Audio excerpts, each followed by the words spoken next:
Assalamu alaikum. In this lecture, I am going to discuss Wagner test, which was held on 18 January 2019, and this test was conducted by Pakistan Testing Service. This video consists of two portions, technical and general. Technical contains 90 MCQs and general contains 10 MCQs, which are Pak study, Islamic study, and English. First of all, I am going to discuss technical portion. First question is, in applying the superposition theorem, the sources are considered one at a time with all others replaced by their internal impedance, not thereby their internal resistance. So internal impedance वाला क्या होगा, correct होगा. Superposition theorem में ये होता है कि आप वन सोर्स को लो और बाकी सोर्सेज को डेड करके उसकी जो है कैलकुलेशन करो, फिर सबके इफेक्ट को एंड पे प्लस कर दो. Next question is, in a certain loaded transformer, the secondary voltage is 1 for the primary voltage, the secondary current is 4 times the primary current. Step down है कर रहा है voltage, तो current क्या करेगा, step up करेगा. Step down transformer क्या करता है, current को up करता है, 4 times कर देगा, क्योंकि 4 times वो down कर रहा है voltage, इस वजह से 4 times current को up कर देगा, because the power is same. Next is, all the voltage drops and the source voltage added together in a series circuit is equal to 0. KVL theorem. Next is, when the speed at which a conductor is moved through a magnetic field is increased, the induced voltage increase. Change in flux ज़्यादा होगा तो induced voltage भी increase होंगे according to the Lenz law. Next is the parallel combination of 470 ohm resistor and 1.5 kilo ohm resistor is in series with the parallel combination of 5 1 kilo ohm resistors. The source voltage is 50 volt. The percentage of load current through any single 1 kilo ohm resistor is 20%. क्योंकि same resistance है तो सब में से current जो गुजरेगा same पास होगा, तो 1 में से कितना गुजरेगा, 100 divide by 5, 20%. Next is, the total power in a certain circuit is 12 watt. Each of the 4 equal value resistors making up the circuit dissipates. So equal resistors है, so हर resistor जो है वो same जो power dissipate करेगी. तो total हमारे पास 4 है, तो resistors, so 12 divided by 4 is equal to 3 watt. Next is, the primary winding of a power transfer should always be fuse. D fuse जो हमारे पास होते हैं वो प्राइमरी साइड पे लगे होते हैं, तो प्राइमरी साइड होती है हाई वोल्टेज, सो हाई वोल्टेज पे करंट कम होता है, इसलिए हम फ्यूज को वहाँ पे यूज करते हैं. Next question is, for a given wire bound core an increase in current through the coil will increase the flux density. तो करंट ज़्यादा होगा तो उससे प्रोड्यूस जो फ्लक्स है वो भी ज़्यादा होगी, so increase the flux density. Option C will be correct. Option C is correct. Okay. Next is, the maximum output voltage of a certain low pass filter is 15 volt. The output voltage at the critical frequency will be the 70.7% of 15 volt. So 17.7% is equal to 0.707 multiplied by 15, which is equal to 10.6 volt.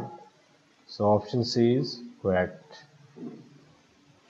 Next is, an AC circuit consists of resistor and a capacitor. To increase the phase angle above 45 degree, the following condition must exist. Tangent of theta is equal to capacitive reactance divided by resistance. So capacitive reactance is equal to R tan theta and tan 45 is equal to 1. जब 45 से greater होगा angle तो हमारे पास जो tan theta की value है वो भी ग्रेटर देन 1 आएगी. जब ग्रेटर देन 1 आएगी तो कैपेसिटिव रिएक्टेंस क्या हो जाएगी, ग्रेटर देन R हो जाएगी, और R लेस देन XC से एक ही बात है.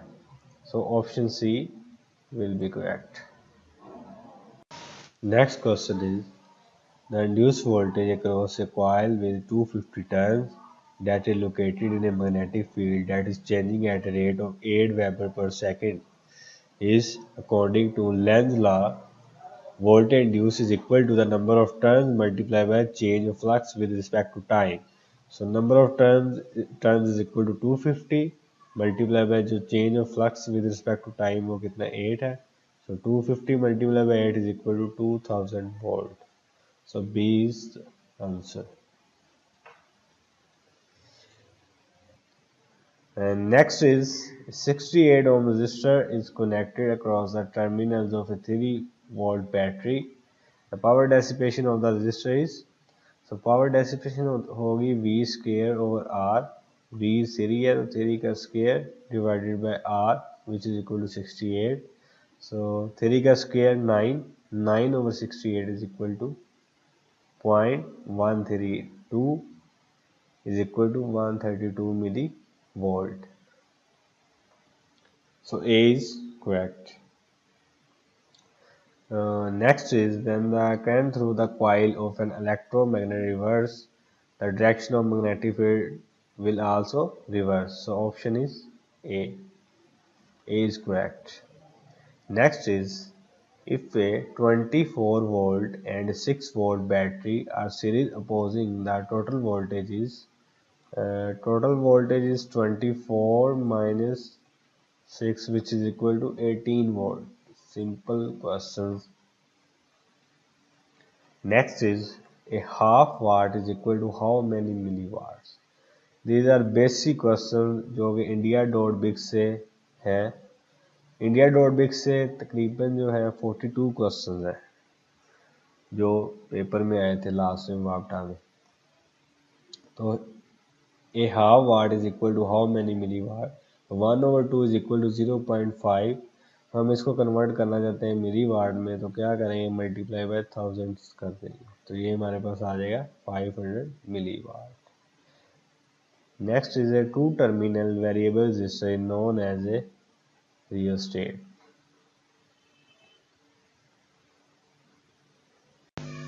Next question is, in order to get maximum power transfer from a capacitive source, the load must have an impedance that is complex conjugate of the source impedance.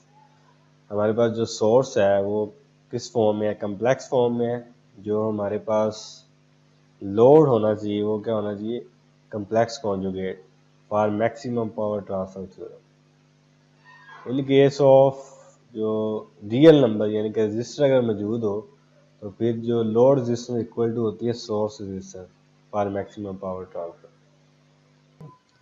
Next is a 5 millihenry, a 4.3 millihenry and 0.6 millihenry inductor are connected in parallel. The total inductance क्या होगी, less than 0.6 millihenry. ठीक है, जब इनको parallel में combine करेंगे जिस तरह रेजिस्टर पैरेलल में होती है जिस तरह इंडक्टर्स भी होती हैं तो इनकी जो टोटल जो आएगी ना इंडक्टर्स वो लेस देन जो स्मॉलर होती है उससे भी क्या होगी, लेस होगी. Next is which one of the three series resistors removed, when one of the three resistors is removed from a circuit and the circuit is reconnected, the current is increased. क्योंकि resistor हमने remove कर दिया, series circuit है तो resistor remove कर दिया तो total जो हमारे पास रेजिस्टर होगी वो कम हो जाएगी जिसकी वजह से हमारे पास जो करंट होगा वो इंक्रीज कर जाएगा. Next is if the cross section area of the magnetic field is increased then the flux remain the same. The flux density will be inversely proportional to area. अगर एरिया हम क्या करेंगे increase कर रहे हैं तो फ्लक्स डेंसिटी क्या होगी, डिक्रीज होगी. So option B is correct. Next is the primary winding of a transformer has 10 volt AC across it. What is the secondary voltage if the turn ratio is 8? So turns ratio होता है V to secondary voltage divided by primary voltage. So secondary voltage is equal to turns ratio multiplied by primary voltage. So primary voltage 110 multiplied by 8 is equal to 880. So C is the answer. Next is what kVA rating is required for a transformer that must handle a maximum load current of 8 ampere with a secondary voltage of 2 kilowatt, so KVA क्या होगा, V multiply by I, so के V is 8 multiply by 2 is equal to 16 kilowatt ampere. So option C is correct. Next is a 6-volt battery is connecting to a 300 ohm load under this condition. It is rated at 40 ampere hour. So battery की जो rating होती है ampere our में होती है. How long can it supply current to the load? So हमने hours find करने हैं. I is equal to V over R. So V is equal to 6 है, R is equal to 300 है. यहाँ से हमारे पास I आ गया. So hours क्या होंगे, एम्पेयर आवर को डिवाइड कर देंगे एम्पेयर से. So 40 divided by 1 over 50 is equal to 40 multiplied by 50 is equal to 2000 hours. Next is, in a series RC circuit, 12 volt is measured across the resistor and 15 volt is measured across the capacitor. Then the RMS root में इसके source voltage क्या होगा? तो ये formula है VR का square plus VC का square root is equal to 19.2 volt. So option C is correct. Next question is, a coil of wire is placed in a changing magnetic field. If the number of turns in the coil is decreased, the voltage induced across the coil will decrease. Number of turns decrease हो गए, so voltage induced भी क्या होगा, decrease होगा according to Lenz's law. So option B is correct. The unit of reluctance is ampere turns per Weber. Okay, because ampere turn is equal to flux phi into reluctance. So reluctance is equal to ampere turn over phi. Okay, तो यहाँ से unit आ गया ampere turn per Weber. The unit of flux is Weber. Next is, when the current through an inductor is cut in half, the amount of energy stored in electromagnetic field is quartered. Energy stored is directly proportional to current scale. So current half करेंगे तो energy stored quartered. Question A, option A will be correct. Next is, a 20 kHz pulse waveform consists of pulses that are 50 microsecond wide. The duty cycle will be. So time period is equal to 1 over f, which is equal to 1 over 20 is equal to 0.0005. तो duty cycle क्या होता है, pulse wideness divide by wave time period. तो pulse wideness कितनी है, 0.00015 divide by 0.0005 is equal to 0.3. तो इसको हमने परसेंटेज में कन्वर्ट करना है, तो मल्टीप्लाई बाय 100 कर देंगे तो 30% आ जाएगा. So option B is correct. Next is, certain transformer has 400 turns in the primary winding and 2000 turns in the secondary winding. The turn ratio is, तो turn ratio क्या होती है, secondary turns divided by number of primary turns. So secondary turns क्या है, 2000 divided by primary 400, so equal to 5. So turn ratio is equal to 5. C is correct. And next is, 300 joules of energy are consumed in 15 seconds. The power is equal to W over T. So W is equal to कितना, 300 है divided by time 15 है, तो 20 watt is correct. C, option C is correct. Next is the number 3.2 multiply by 10 is power -5 ampere express using a metric prefix. तो इसको micro में convert कर लें, 32 micro ampere आ जाएगा. Next is, a resistor is connecting across a 50 volt source. What is the current in the resistor if the color code is red, orange and then silver? So ये हमारे पास होता है BB, ROE, GBV, GW. So हमारे पास colour क्या है, red है, तो red आ जाएगा first digit which is equal to 2. Then orange पे आ जाएगा 3.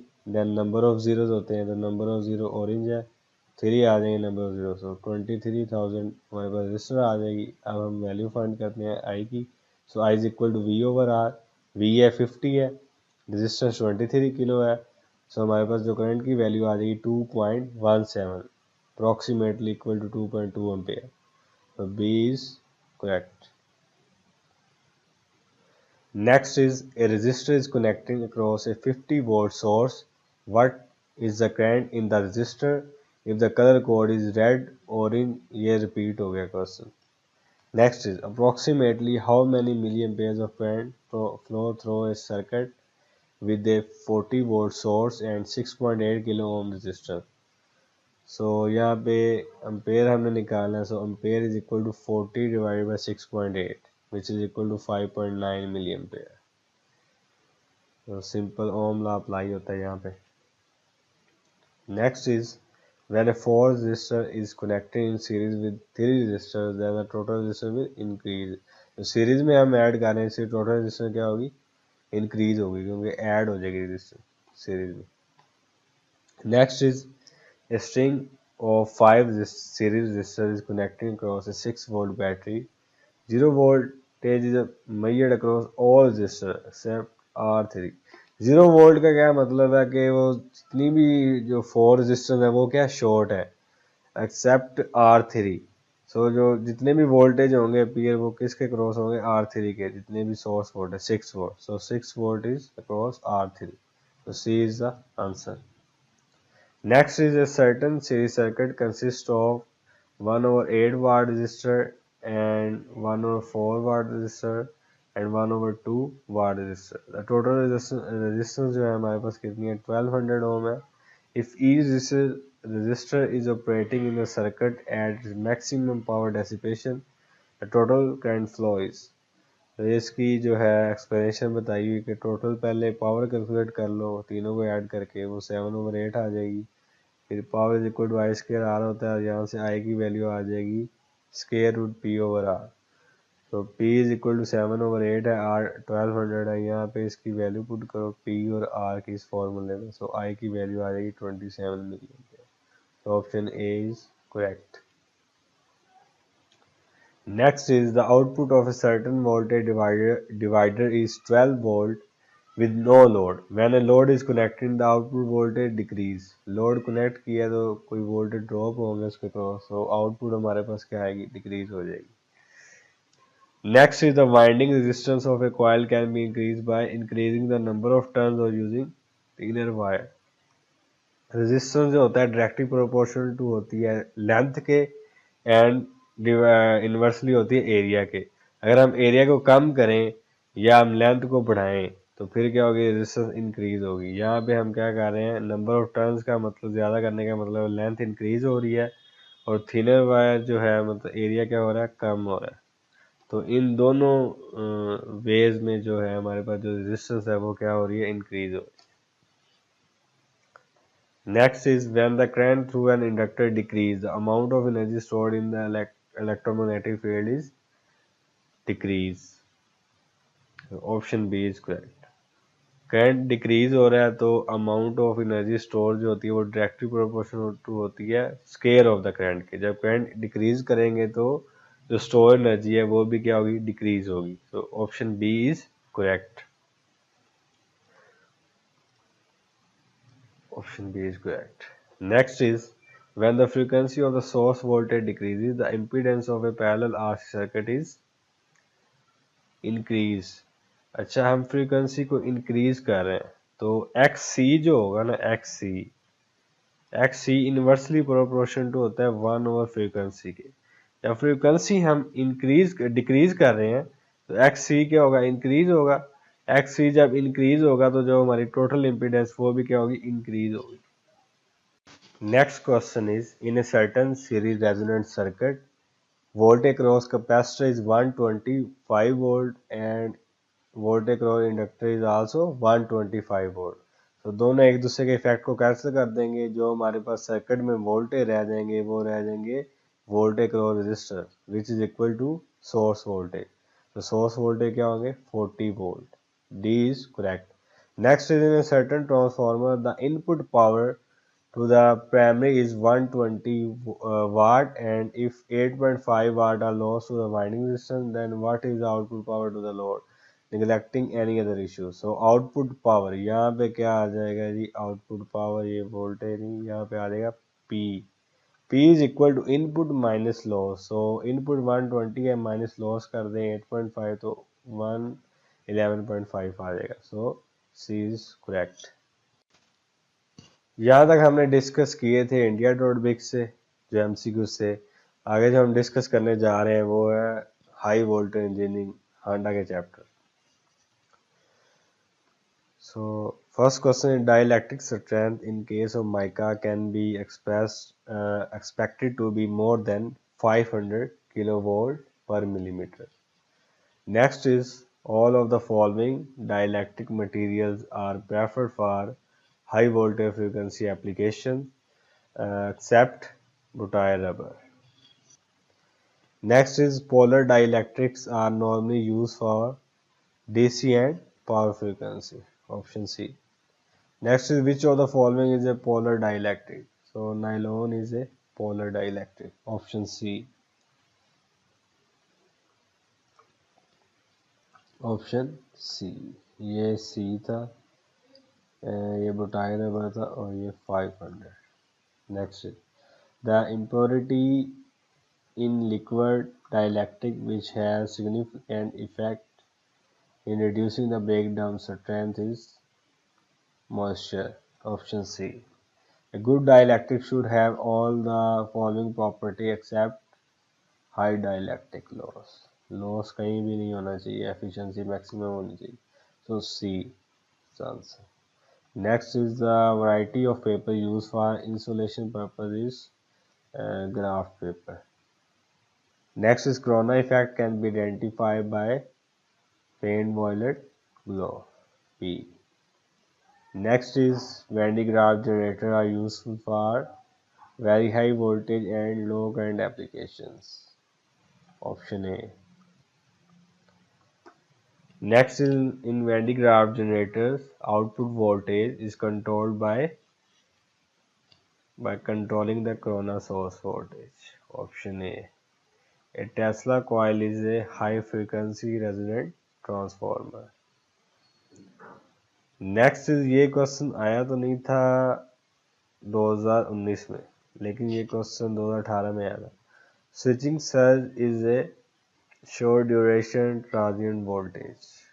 C. Next is insulators for high voltage application are tested for, दोनों टेस्ट करते हैं, पावर फ्रीक्वेंसी टेस्ट भी और इम्पल्स टेस्ट भी, so C is the answer. Next is transformer contribute to radio interference due to corona discharge in air, internal partial discharges in insulation and sparking. तीनों वे से वो क्या कर सकता है, रेडियो इंटरफेरेंस कर सकते हैं, so D is the answer. Next is the electrical breakdown strength of insulating materials depends on nature of applied voltage, imperfection in dielectric material, pressure, temperature and humidity. तो सब पे डिपेंड करता है, D is the answer, all of the above. Next is vacuum insulation is used in all of the following except EST of color TV. Next is liquids are generally used as insulating materials up to voltage stress of about 50 kilovolt per centimeter. Option C is correct. अच्छा, यहाँ तक ख़त्म हो गए हांडा से जो chapter है high voltage engineering, इसमें से आए थे 15 क्वेश्चन। ये टोटल है 43 क्वेश्चन, 43 में से उन्होंने दिए थे 15 क्वेश्चन। नेक्स्ट जो क्वेश्चन स्टार्ट हो रहे हैं वो ब्लॉक स्पॉट से, वेबसाइट से। A diode can be used as a frequency multiplier because of its non-linearity. B. Next is which of the following is not characteristics of an oscillator. So negative feedback नहीं होता, positive feedback होता है oscillator में, बाकी ये सारी properties होती हैं और positive feedback होता है oscillator में, नेगेटिव नहीं होता, इसलिए negative feedback is correct. Next is which of the following is not a common form of data transmission. So polarization modulation is not a form of data transmission. Frequency भी होती है, amplitude भी होती है, phase भी होती है, pulse भी होती है, तो पोलराइजेशन नहीं होती। Next is very brief high voltage spike on an AC power line is called a transient. जो शॉर्ट ड्यूरेशन के लिए होती है वो क्या होती है, ट्रांजिएंट होती है। ड्यू टू बहुत सारी रीज़न हो सकती है इसकी रीज़न हो सकती है, लाइटिंग हो सकती है, स्विचिंग हो सकती है। Next you can find the Zener diode in the voltage regulator. जब भी जीनर डायोड का नाम आए तो रेगुलेटर का नेम जो है जेन में आता है, तो जीनर डायोड एज यूज होता है voltage regulator. Next is when the bias in an FET stops the flow of current, the condition is called pinch off. Option D. Next is in N-type semiconductor, the minority carriers are holes. N-type में minority carriers क्या होते हैं, holes होते हैं, और P-type में जो minority carriers होते हैं वो क्या होते हैं, electrons. Next is the power gain of 30 dB is equivalent to which amplification factor? So 1000 को करेंगे 10, सॉरी ये 10 log इज इक्वल टू 10,000। 1000 होता है 10 की पावर 3, तो ये 3 उधर जाके मल्टीप्लाई होगा, 3 मल्टीप्लाई बाई 10, और ये log 10 हो जाएगा 1, तो 3 multiply by 10 is equal to 30 dB आ जाएगा। तो ये प्रूव हो गया, तो D is the answer. Next is a disadvantage of a half wave rectifier is the fact that, तो हमारे पास जो हाफ वेव रेक्टिफायर है उसकी जो output wave form is harder to filter करना मुश्किल हो जाता है। Next is after pinch off voltage current is remains constant. Option D is correct. Pinch off voltage के बाद जो करंट होता है वो रिमेन्स कांस्टेंट रहता है। Next is the other name for beta of BJT is current amplification factor. Beta और alpha क्या है? Current amplification factor है। Beta in case of common base and alpha, sorry, beta in case of common emitter and alpha in case of common base. And next is the angular velocity of the geostationary satellite is equal to the angular velocity of Earth. Geostationary है तो geo जमीन के साथ ही ये move करेगा, सो ये equal to इसकी जो वेलोसिटी होती है equal to angular velocity of earth के इक्वल होती है। Input impedance of operation amplifier is very high, in case of ideal is its infinite. तो आइडियल केस नहीं होता, इसलिए इसकी जो इम्पीडेंस होती है ऑपरेशन एम्पलीफायर की इनपुट वो वेरी हाई होती है और आउटपुट इम्पीडेंस लो होती है, आइडियल केस में 0 होती है। Next is when both inputs of NAND gate is high output will be low. And gate में क्या होता है, अगर दोनों इनपुट 1 है तो आउटपुट 1 होगी। अगर नैंड गेट लगा देंगे उस पे उसके आगे लगा देंगे इन्वर्टर, तो वो क्या कर देगा, 1 को 0 कर देगा, सो लो। 0 का मतलब low. Next UJT when use for triggering and SCR has wave form sawtooth. Sawtooth wave form होती है जब हम ट्रिगरिंग करते हैं SCR। अगर यूजेटी यूनिजंक्शन ट्रांजिस्टर को यूज करेगा। Next in case of short circuit current is infinite. Next is bulb in streets are connected in parallel. Parallel में कनेक्ट होती है, जितनी भी अप्लायंसेस है होम अप्लायंसेस पैरेलल में कनेक्ट होती है, क्योंकि सबकी जो करंट रेटिंग है वो डिफरेंट होती है। नेक्स्ट इज आर हमें गिवन है, आई भी गिवन है, तो हमने पावर निकालना है। Power is equal to I square R. I का स्केयर लेंगे तो 4 multiply by R is equal to 40 watt is the answer. Next is the conductance is the reciprocal of resistance. Resistance का जो रेसिप्रोकल होता है वो होता है कंडक्टेंस।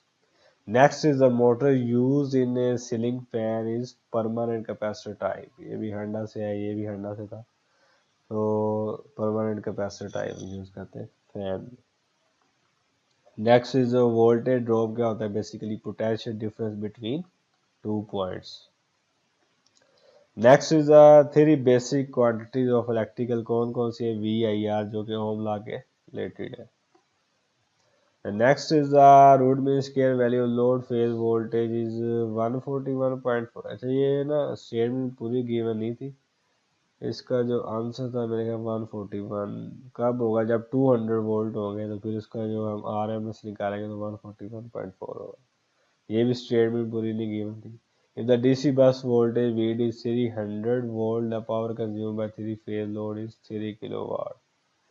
ये कोई डायग्राम उन्होंने कहा था, लेकिन डायग्राम जो पेपर में गिवन नहीं थी, ये इस क्वेश्चन में मिस्टेक है।